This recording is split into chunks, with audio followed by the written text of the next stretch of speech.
Professor Stephen Porges is a distinguished university scientist at the Indiana University, where he is the founding director of the Traumatic Stress Research Consortium. He is also professor of psychiatry at the University of North Carolina and professor emeritus at both the University of Illinois at Chicago and the University of Maryland. He served as president of many scientific societies, and he published more than 400 peer-reviewed papers. He's the developer of the Polyvagal Theory, and he wrote several books about it. So, Steve, I'm really happy and honored to be here today with you. And as a first question, could you please introduce us briefly to Polyvagal Theory? Sure. Okay. As I often say, it's the least welcome question, but I will be very pleased to do it. The reason it's least welcome, because it's a complicated question, even though I should say the answer is complicated. The question is quite simple. But let's start with one simple feature about polyvagal theory, and that it emphasizes that our physiological state, the state our body is in, affects how we react to the world, how we react to each other, and how we even perceive and see ourselves in the world.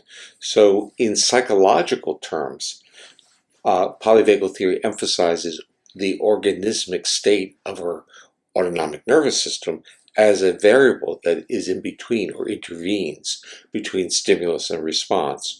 Or it really says we can't look at cause and effect relationships unless we incorporate what physiological state we're in. How can this be important for clinical practice, and how can this be a game changer? Okay, it changes the game because the theory says that if we're in certain states, we're really not accessible to social interactions. We're not understanding what people are saying to us. So if we can't be accessible and understand each other, how can we change our behavior? So, but the physiological states that we're in, polyvagal theory gives us a system of understanding it. It tells us what to look for. And it explains why certain states are basically blockers and certain states are welcomers.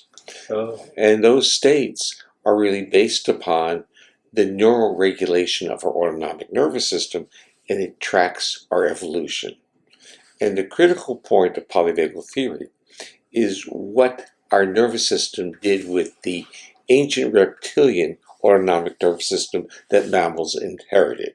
So we have to understand that through evolution isn't a preconceived design. We may want to think of it that way, and we're at the top of the point, and we're this wonderful species, and we've been redesigning to get here. We don't know why or what were the pressures that led us here, but we know we're here. But evolution teaches us about what came before us in terms of our own neural systems. And we can start seeing that something happened dramatic between the transition from asocial reptiles to social mammals. What polyvagal theory tells us is that to be that social mammal, we have to be in a very special physiological state, because if we are under a state of threat, we become physiologically like an asocial reptile. But from a clinical point of view, clinicians know that. They know when people are worked up, when they're huffing and puffing, when their muscles are tight, and when their voices are screechy or yelling at them, that they're not accessible. Polyvagal theory puts it all together and tells you what to look for in the observables of your client's behavior. So what does their face look like? Does it look soft and welcoming? Is the upper part of the face exuberant? What does their voices sound like? Does their voice sound prosodic with intonations, melodic and welcoming? Or is it high, screechy, and anxious types of sounds that we would term, or low, booming anger?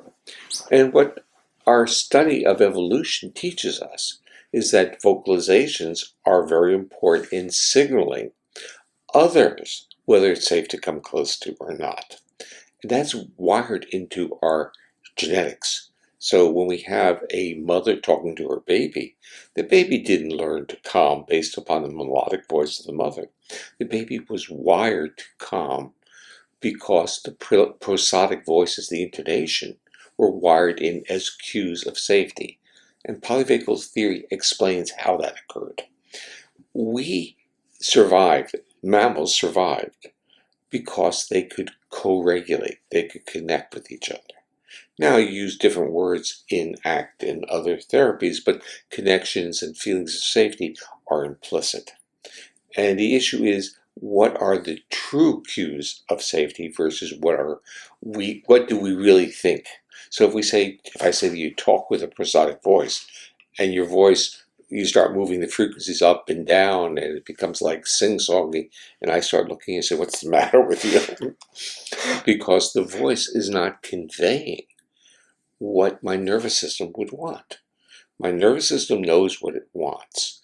And we can find this out that when people meet others, and like you were telling me about your personal journey to the ACBS meetings, and where your skills in understanding English or articulating or speaking English were limited, you were basically a social mammal without language. And what were you doing? You were engaging, you were using the upper part of your face spontaneously because you were welcoming, you wanted to engage. But more than that, the people you engaged were reciprocal. They were also welcoming. They didn't turn away. They didn't say, who are you? They were welcoming, and suddenly your physiology shifts, and now you're safe here. And the behavioral consequence of that, even the intellectual part of it, is your skills in language start getting better, more easier, because to understand language, we have to utilize certain structures in our middle ears, actually the little muscles. Those muscles are sensitive to the state we're in. If we're under fear, which is novelty in things, the muscles become very loose because they now can pick up predator sounds, low frequency sounds, and very high frequency.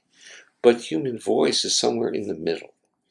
And human voice, when we listen to the prosodic features of social communication, functionally modeled on the template of that mother, those muscles contract, and in doing that, they turn off our ability to effectively process predator sounds.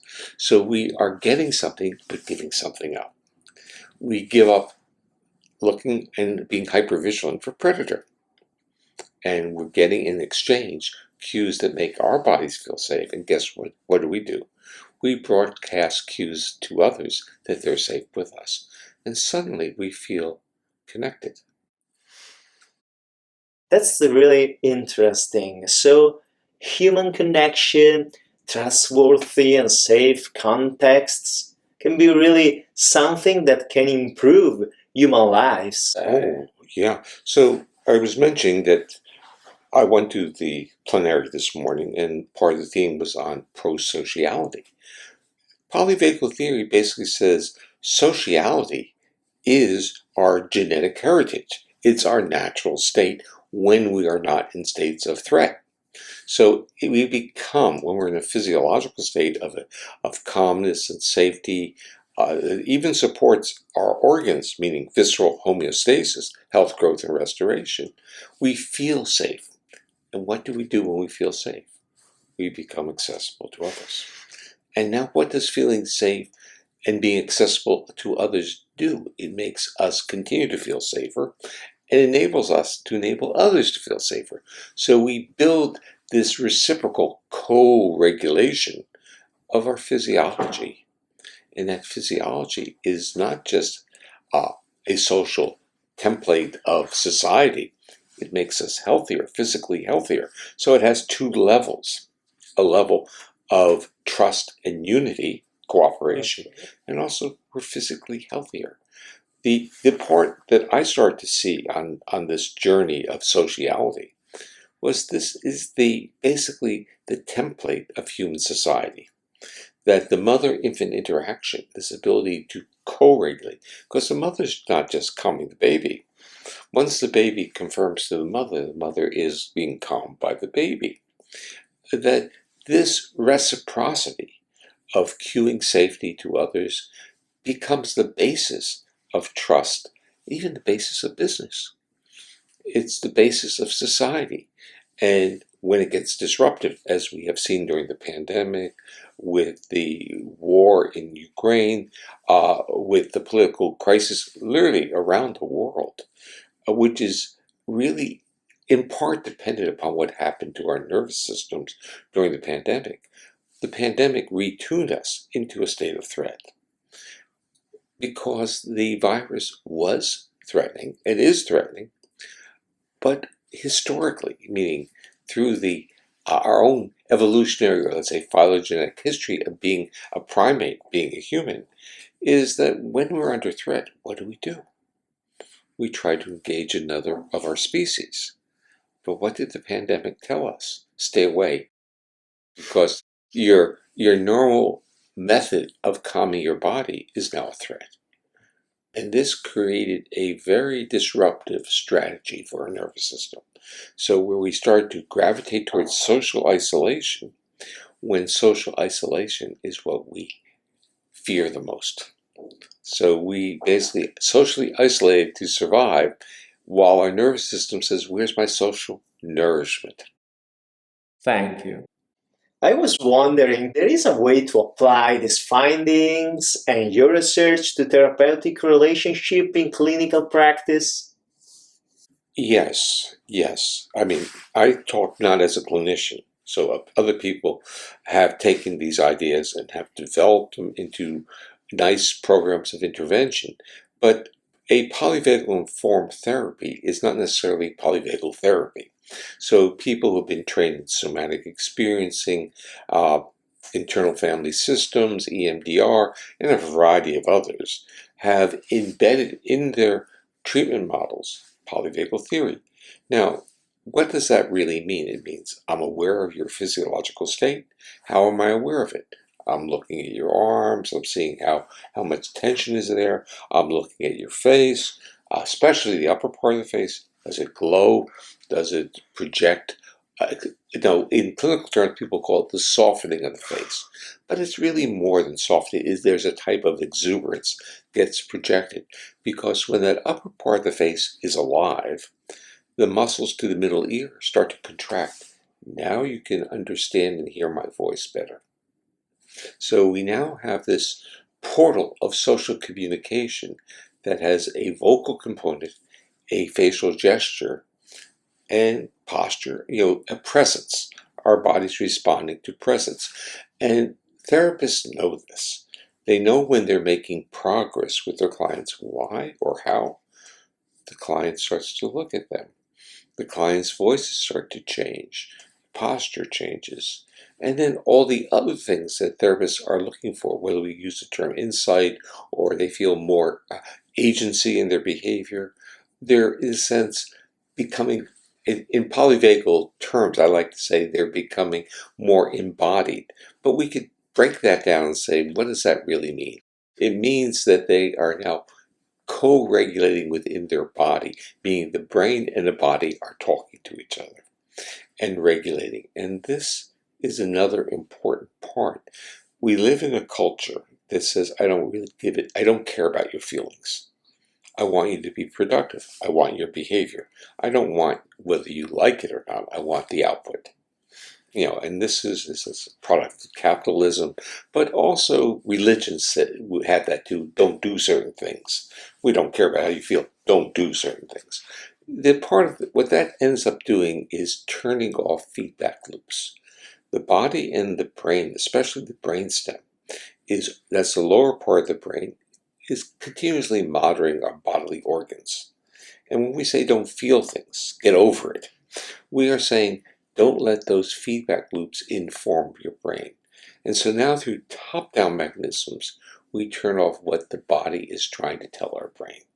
And you see the consequences of that in many illnesses. They're called medically unexplained symptoms or functional disorders. Why do they use those terms? Because you go to a physician and they can't find anything wrong with you, because their tests are tests of damage to organs. not tests of whether the neural regulation of the organs are compromised. Thank you, Steve. And I have a big question here. How can polyvagal theory help us to better understand human suffering and trauma? Well, first of all, it's a great question, but when you ask that question to many of my colleagues, they want to fix it. Someone is suffering, I want to fix it. Now, talk to the person who's suffering. They don't necessarily want you to fix it. They want you to witness them. They want you to be there to hear their suffering, to respect their suffering. And in being that, what they're really saying is, I want you to connect with me. I will solve the problem if I know that you are there in support. That's what the nervous systems are trying to tell. But we think a lot about our own capacity and skill set. We go, don't worry, I'll fix it. And in a way, we're not honoring the other person. So in the world of trauma, and as I said, I'm not a therapist, but I've been welcomed into the world of trauma. And the world of trauma taught me what it is to be a human. Because when people have suffered severe adversity, they have lost some of the basic features of what it is to be a human. And they tell you that. And it's not an intentional loss. And their intentions are they want it back, but their body says no. What their body is telling them, that they're under such a state of threat that they can't give up their defense. So we start learning that intentionality isn't the solution, although many behaviors can be changed through intention. But behaviors associated with severe adversity seldom have a large intentional component. So they're basically a visceral connection, a conditioning. In fact, if we go back to old learning models, such as single trial learning, which was, it says, the last time it was really studied was with taste aversion, and that would be in the 1960s and 70s. Trauma is like taste aversion. One shot, the body retunes. Then what happens is things are associated with that one shot, and those associations now have the power of the traumatic event. So you have laws of association, a learning model, coming in, but the trigger, the initial trigger, is something so profound that it tells the body that it's under life threat. And when the body reacts to life threat, it's such a unique reaction that it sticks. It's very profound, very powerful. So the polyvagal theory can be an important turning point to help people living the lives they want and they desire, and improving lives of people that we serve in our work and in clinical practice.